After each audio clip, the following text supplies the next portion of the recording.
So ayan, magandang araw sa inyong lahat mga kamungkil, no? Kumusta po kayong lahat? Naway sana nasa mabuting kalagayan kayo. Ito na naman po si Mungkil, magbibigay ng po dagdag kalaman sa inyong lahat.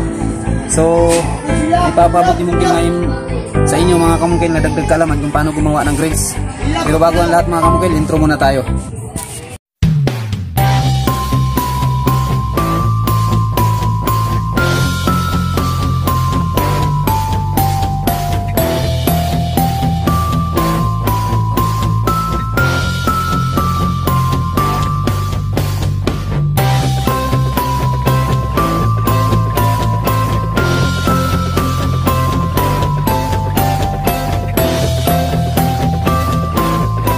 So sa paggagawa ng grills mga kamungkil, pinakauna niyo yung gawin, susukatin niyo yung bintana.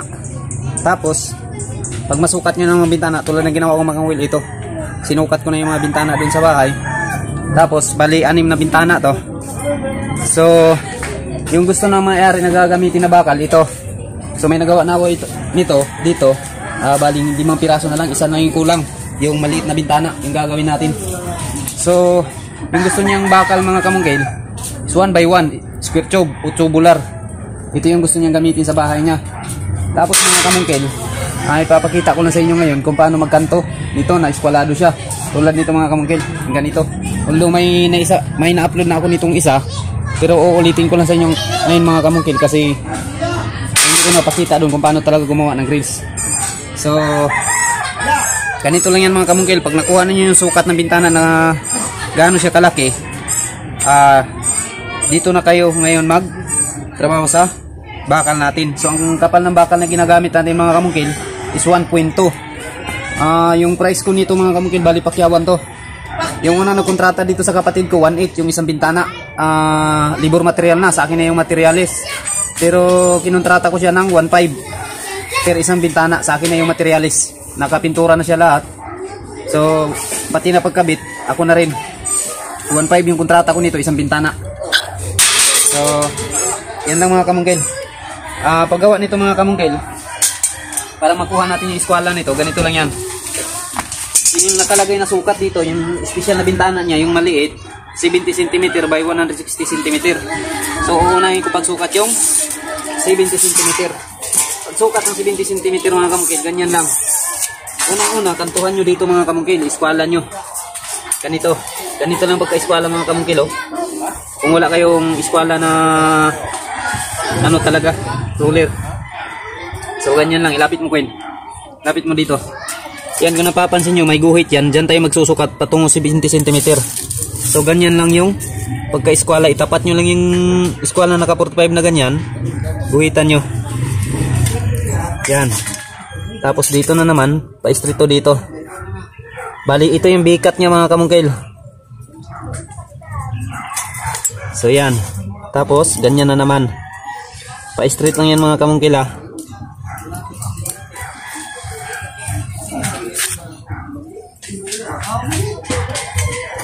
So ganyan lang, bikat yan mga kamungkil. Pagdating ngayon dito, susukatin natin yung 70 cm. So nandito yung 70 cm. Pagdating dito mga kamungkil, ganun pa rin yung proseso. Lapit mo ko yun at na makita nila. So ganyan lang mga kamungkil, oh. Tapat nyo lang din yung eskwala na naka 45. Guhitan nyo. Yan, tapos sa kabila na naman. Ito yung bikat nyo mga kamungkil. Yan. Tapos tuwid dito. Ganyan. Tuwid rin dito. So ganun pa rin, dising proseso pa rin. Ayan. So yan. Yung cutting nito mga kamungkil, sundan nyo lang tong guhit nyo. Yan. Guhit nyo. Pag itutupi na yan mga kamungkil, magpang-abot yan sila dito. Itong kanto na to, sa kanto na to, pagpang-abot niya natulad nito. Eskwalado. So maya mga kamungkil, papakita ko sa inyo pagkatapos makat nito. Okay, stop na.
kamukil. Ngayon, i-weld natin. Para kuha niyo yung pala.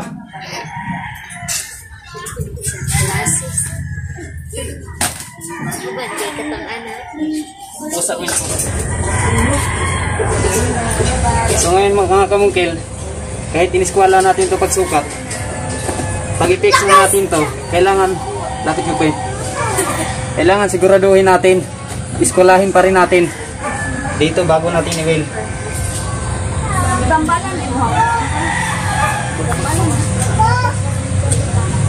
So ayan, iskwalado siya.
Kailangan mga kamungkil, pag mag-welding kayo nito, 1.2 yung kapal ng bakal.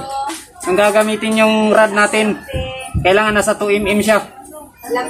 At saka kontrolado yung amperahe ng welding machine natin para hindi mabutas tong bakal kasi masyadong manipis tong ginagamit natin.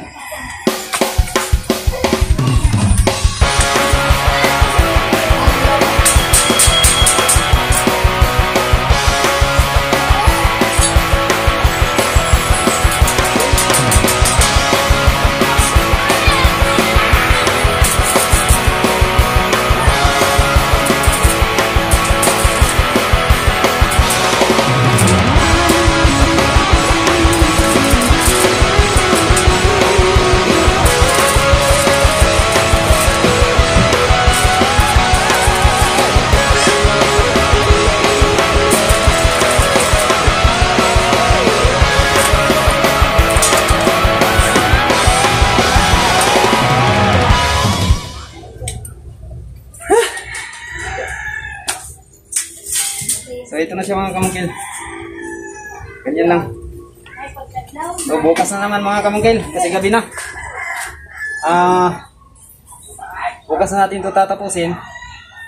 Tapos papakita ko sa inyo bukas kung paano i-divide to. Paano yung magpurma, magsukat ng ano na natin to.